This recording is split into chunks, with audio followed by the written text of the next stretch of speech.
வாராகி அண்ணியே போற்றி போற்றி, வளமையாவும் தருபவளே போற்றி போற்றி. இன்னைக்கு நான் தஞ்சாவூர் பெரிய கோயிலுக்குள்ள இருக்க இன்னொரு ஒரு சின்ன கோவில் பற்றி தான் சொல்ல போறேன். அது என்ன கோவில்னா வாராகி அம்மன் கோவில் தான். இங்க ஒவ்வொரு வருஷமும் ஆஷாட நவராத்திரி திருவிழா கொண்டாடுவாங்க. இங்க திருவிழா காலத்துல குங்குமம், மஞ்சள், தேங்காய்ப்பூ, மாதுளை, நவதானியம், பழங்கள், காய்கறி, மலை அப்படின்ட்டு இந்த மாதிரி ஐட்டம்ஸை வச்சு சாமியை டெக்கரேட் பண்ணுவாங்க. இந்த தஞ்சாவூர் பெரிய கோவில் கட்டினது யாருன்னா த கிரேட் ராஜராஜ சோழர் தான்.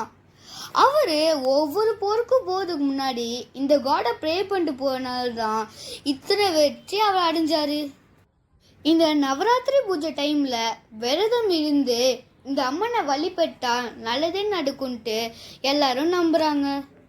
அந்த காலத்துல தஞ்சாவூர்லயும் காசியில மட்டும்தான் இந்த வாராகி அம்மன் கோவில் இருந்துச்சு.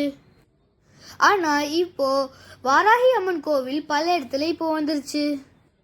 இதை தொடர்ந்து உங்களுக்கு நெக்ஸ்ட் வீடியோவில் தஞ்சாவூர் கோவில் பற்றி டீட்டெயிலாக சொல்கிறேன். So by guys, subscribe.